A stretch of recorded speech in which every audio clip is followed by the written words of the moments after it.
আসসালামু আলাইকুম। আপনার বিকাশ অ্যাকাউন্ট হ্যাক হয়ে গেছে। ভয় পাবেন না। আজকে আমি দেখাবো কিভাবে ৩ টি পদ্ধতি অবলম্বন করে আপনি আপনার অ্যাকাউন্ট রক্ষা করবেন এবং সুরক্ষিত রাখবেন।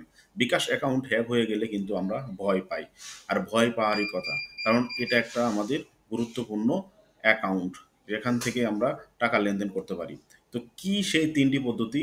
ভিডিও স্কিপ না করে দেখে যান। তাহলে আপনাদের খুবই উপকারে আসবে। আর তাৎক্ষণিক আপনি এই সিদ্ধান্ত নিলে আপনার অ্যাকাউন্টটাও সুরক্ষিত থাকবে। তো প্রথমত আমি বলব নাম্বার 1 আপনার অ্যাকাউন্ট ব্লক করুন।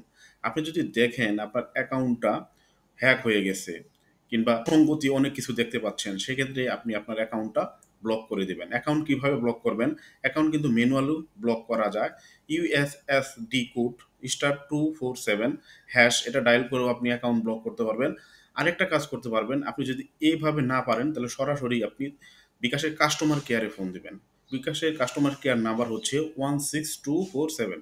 এই নাম্বারে কল দিয়ে তাদেরকে বিস্তারিত বলে আপনি আপনার অ্যাকাউন্টটা ব্লক করে নিতে পারবেন।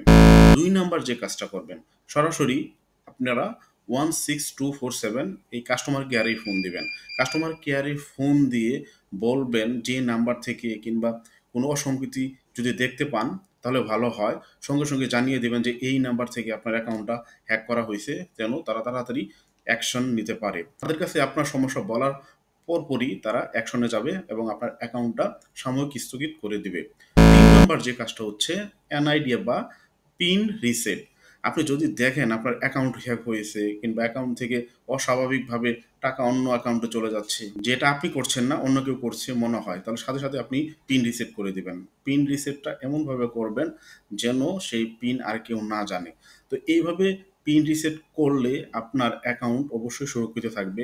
উপরের যে ৩ টি কাজ কথা বললাম, এই কাজ ৩ টি যদি আপনি করেন তাহলে আপনার অ্যাকাউন্ট রক্ষা করতে পারবেন। আপনার অ্যাকাউন্টটা সুরক্ষিত থাকবে। প্রত্যেক বিকাশ ইউজারদের এই ভিডিওটা খুবই ইম্পোর্টেন্ট। আর যাদের বিকাশ অ্যাকাউন্ট নাই তারাও এই ভিডিওটা আপনাদের টাইমলাইনে শেয়ার করে রাখতে পারেন। ইন ফিউচারে আপনারই উপকারে আসবে। আশা করি ভিডিওটা ভালো লাগবে। তো যদি ভালো লাগে আমাদের পাশেই থাকবেন। আল্লাহ হাফেজ।